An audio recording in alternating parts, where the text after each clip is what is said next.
Mga kaibigan, nandito tayo ngayon sa tanghalang lungsod ng Pasig kung saan ay ito yung araw ng distribution ng allowance para sa mga scholar ng elementarya ng lungsod ng Pasig. At ang pagkakaalam ko nga ay makakatanggap ng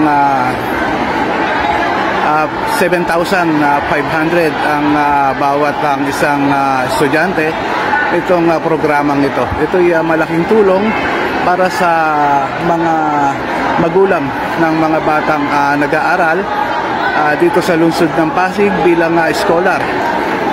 At kanina nakita nga natin yung dami ng tao doon sa bandang labas.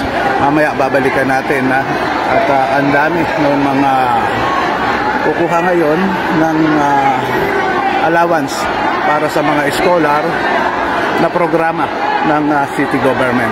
Kanina lumapit tayo dyan sa harap mismo o dyan sa stage at nakita nga natin ang pamamahagi ng 7,500 pesos para sa mga mag-aaral ng lungsod ng Pasig bilang scholar. Ito ay sa mga taga elementary pa lang, mga elementary pa lang itong nakakatanggap na ng allowance na ito mula sa Pasig LGU. Ito ay napakalaking tulong dahil talaga naman itong panahon na ito ay mahirap din ang buhay. Kaya naman itong programang ito ay napakaganda rin.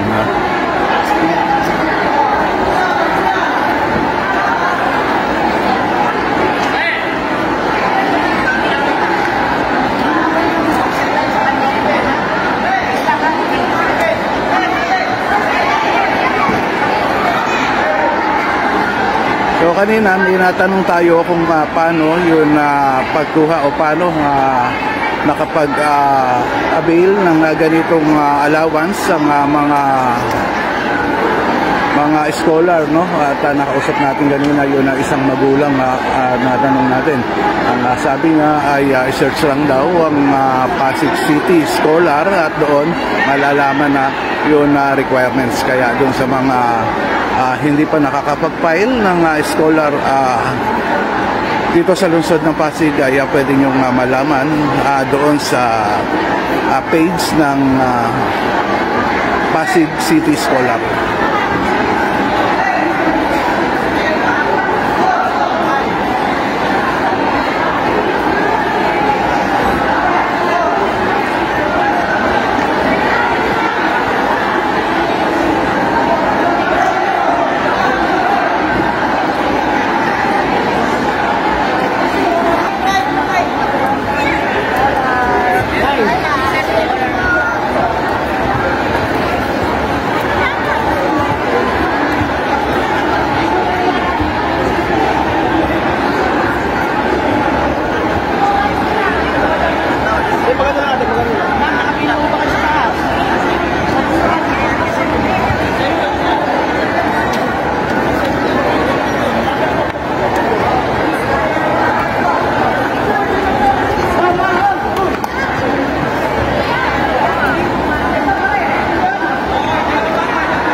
Gracias.